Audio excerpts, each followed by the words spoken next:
નમસ્કાર દર્શક મિત્રો, એચડી ન્યૂઝમાં આપનું હાર્દિક સ્વાગત છે। હું છું આપની સાથે આરડી વાઘેલા। જોઈએ આજના મુખ્ય સમાચાર।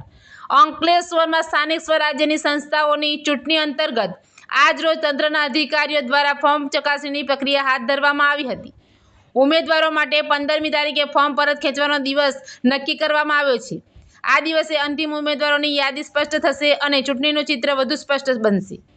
અંકલેશ્વર નગરપાલિકાની આવનારી ચૂંટણીને લઈને પ્રાંત કચેરી ખાતે ફોર્મ ચકાસણી પ્રક્રિયા હાથ ધરવામાં આવી હતી। ચૂંટણી અધિકારીઓ ભવદીસિંહ જાડેજા અને મામલતદાર રાજન વસાવાની હાજરીમાં ઉમેદવારો દ્વારા ભરેલા ફોર્મની વિગતવાર તપાસ કરવામાં આવી હતી। અંકલેશ્વર નગરપાલિકાની ચૂંટણી માટે કુલ 9 વોર્ડની 36 બેઠકો માટે 107 ઉમેદવારી ફોર્મ ભરાયા હતા, જ્યારે અંકલેશ્વર તાલુકા પંચાયતની 26 બેઠકો માટે 67 ઉમેદવારી ફોર્મ દાખલ થયા છે।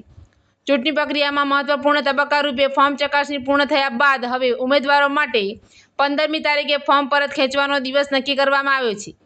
આ દિવસે અંતિમ ઉમેદવારોની યાદી સ્પષ્ટ થશે અને ચૂંટણીનું ચિત્ર વધુ સ્પષ્ટ બનશે। ચૂંટણી તંત્ર દ્વારા તમામ પ્રક્રિયા પારદર્શક અને નિયમ મુજબ હાથ ધરવામાં આવી રહી હોવાનું અધિકારીઓએ જણાવ્યું હતું। એચડી ન્યૂઝ સાથે રિપોર્ટ જયેશ પ્રજાપતિ, અંકલેશ્વર।